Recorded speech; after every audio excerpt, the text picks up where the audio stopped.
بسم اللہ الرحمن الرحیم۔ السلام علیکم ناظرین کرام۔ اصل دوست کی پہچان۔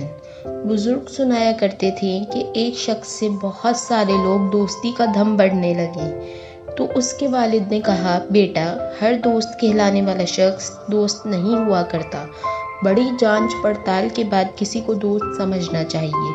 پھر باپ نے ایک دمبا ذبح کر کے بوری میں بند کیا جس سے خون ٹپک رہا تھا اور بیٹے سے کہا، یہ اپنے دوستوں کے پاس لے جاؤ اور انہیں کہو مجھ سے قتل ہو گیا ہے، میری مدد کرو۔ پھر دیکھو وہ کیا جواب دیتے ہیں۔ بیٹے نے بوری اٹھائی اور رات کو ایک دوست کا دروازہ جا کھٹکھٹایا۔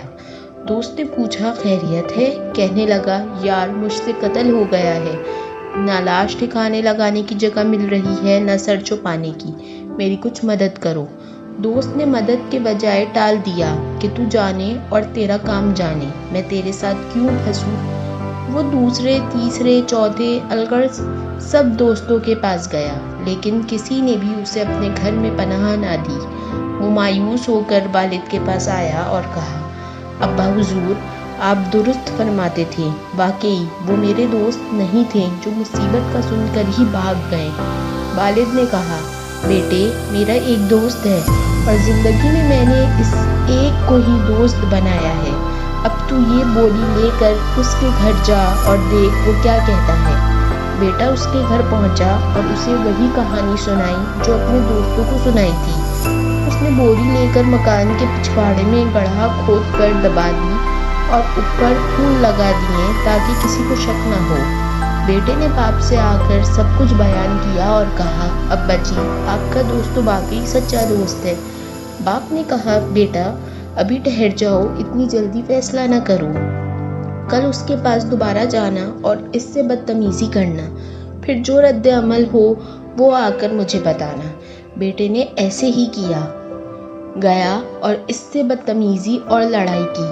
اس نے جواب میں کہا، اپنے والد سے کہنا فکر نہ کریں، تمہارا دوست چمن کبھی نہیں اجاڑے گا، مطلب جو پودے لاش کے اوپر لگائے ہیں وہ سدا لگے رہیں گے، انہیں کبھی نہیں اکھاڑوں گا، یعنی تیرے بیٹے کی بدتمیزی کو دیکھ کر اس کا راز کبھی فاش نہیں کروں گا، کیونکہ میں تیرا دوست ہوں۔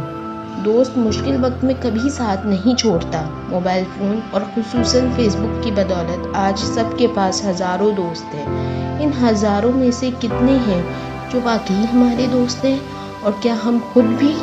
اگر آپ ناظرین کرام کو ہماری ویڈیوز اچھی لگیں تو ہمارے چینل کو سبسکرائب اور ہماری ویڈیوز کو ضرور لائک کیجیے تاکہ آپ کا اور ہمارا تعلق اسی طرح جڑا رہے۔ ڈھیر ساری دعاؤں میں یاد رکھیے گا۔ شکریہ۔